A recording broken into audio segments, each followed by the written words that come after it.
What's going on, guys? Smooth Racing here, back with a brand new video, and today for our F1 2014 round 5 from Spain Spanish Grand Prix review.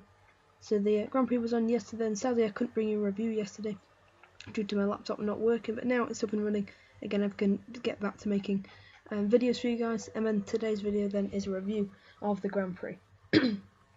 So, certainly wasn't quite as boring as China, but it was overall quite a good race. Not as much action as we saw in Bahrain, but a pretty good race by the standard of the season so far. But yet again, there were the similar themes of, Mercedes dominating, Red Bull being second best, and there being an almighty scrap behind between the Williams, Ferrari, Force Indias. But I'll first of all take you through the race results. So we start off then as the winner, and that was Lewis Hamilton won the race in a time of 1 hour and 41 minutes from Nico Rosberg, Daniel Ricciardo, Sebastian Vettel, Valtteri Bottas. Fernando Alonso was ahead of his teammates in 6th and 7th, then came Grosjean, then the Force India pair, Perez in 9th, and Hülkenberg in 10th, nicking the last point. In 11th was Button, Magnussen, Massa, Fiat, Maldonado, Gutierrez, Sittil, Bianchi, Chilton and Ericsson was the last man over the line, with Kobayashi and Verne having mechanical issues, meaning that they would eventually retire from the race. So then the race then was won by Hamilton very well. I think he was in the lead for probably nearly all of the laps. Or he was always in control of the race. I don't think Rosberg ever overtook him, apart from maybe in the pit stops. He seemed to have the better strategy, or certainly the better pace. You'd think that Rosberg should have been able to catch and pass him. He did catch him, but I think he just left it a bit too late. Didn't really have the pace on the day to really catch Hamilton, despite Rosberg being on the medium tyres and Hamilton being on the harder tyres in the final stint. Rosberg did manage to close the gap to just 6 tenths coming over the line, but Hamilton always had it covered and never really looked threatened. But we were set for a very exciting last few laps, and the driver of the day for me was definitely Sebastian Vettel, who was in 4th.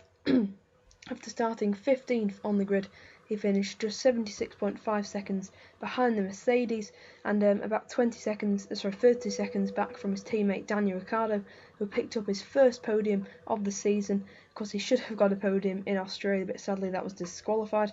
But Vettel doing an absolutely great job, coming from 15th and producing some really good overtakes, especially his last one on Bottas, which was a very vital one to move himself up into 4th position. So a great racing from the Red Bulls. Then we got Valtteri Bottas, and he was unlucky, at one stage set for a podium. He was fighting Ricciardo, and then sadly he slipped back to fight the other Red Bull of Vettel.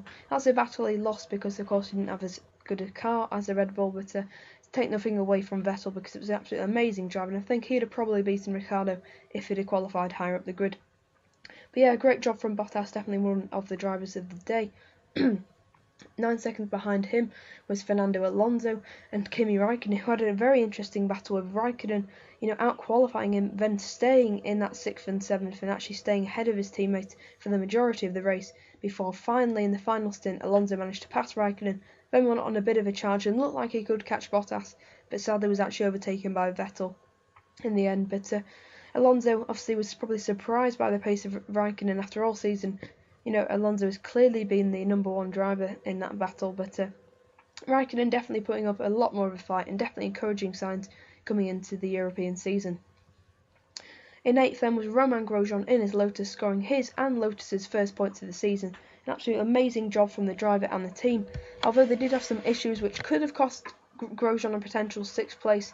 He was passed by both of the Ferraris in a straight line due to his really poor straight line pace, which kind of quite rare to see from the Lotus. It seemed to be good all the way through the race, then suddenly it just started to deteriorate in a few laps, but then it seemed to get back up to the pace and allowed Grosjean to bring the car home in 8th place.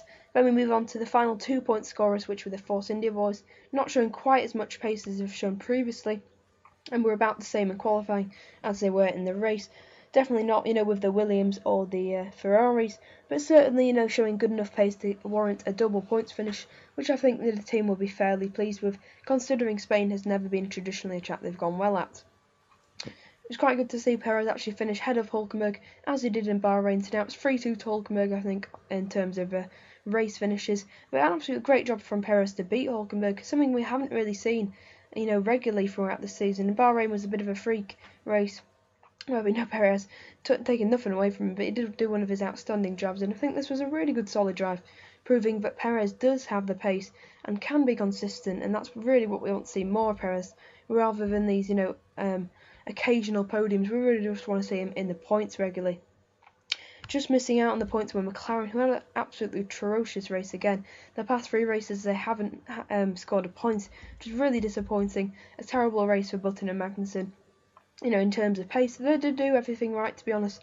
They were 2 very quick drivers. Button did an absolutely amazing qualifying lap, but sadly he dropped back as soon as the lights went out. And also Magnussen not having the best race. Magnussen, since he's got that podium, I don't think has done very well at all. So we need improvement for him, and also Button. Just hoping that his McLaren is, in terms of pace, is really going to improve.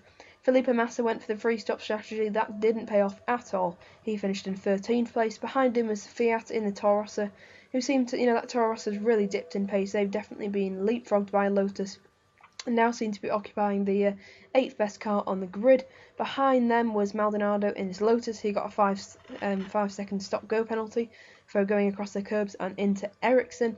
I think they made contact, but none of them actually lost any front wing. But Maldonado, adding to his, I think he's got more penalty points now than he has driver's points, which actually, he hasn't got a single driver points yet.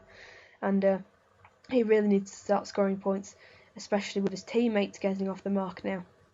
Behind Maldonado was Gutierrez and Sutil, who had another really terrible race, despite the promise of this lightweight chassis. It should have meant that Sauber could be further up the grid. This didn't happen at all, and to be honest, if anything, they probably went even further back and nearly into the clutches of Marussia, because at the start of the race they really were fighting hard with Marussia's. And that brings me on to the next 2 drivers, who are the 2 Marussia cars, clearly ahead of Caterham. I think this was a really solid weekend for them, and really proves that they have the pace to beat Caterham, and maybe even Sauber. We'll have to see. But Bianchi won the battle this time, although Chilton out-qualified him and was beating him throughout the race until the second half, where Bianchi really turned on and took control. Ericsson, nothing really could do in a really poor car. He just brought the car home in 20th. He had contact with Maldonado, which really hurt his race. Then came Kobayashi and Verne, who had mechanical issues. They weren't really running very well. Really, I think Verne was about 15th, and Kobayashi was probably around the final few positions. But having to be racing then, I'd probably give the driver of the day to Vettel for 2 brilliant overtakes and coming from 15th to 4th. And quite frankly, wasn't was the second best car. But and probably give the race a 6 out of 10. But having to be racing, be sure to leave your driver of the day and your race rating down in the comments. But I'll see you guys next time, and goodbye.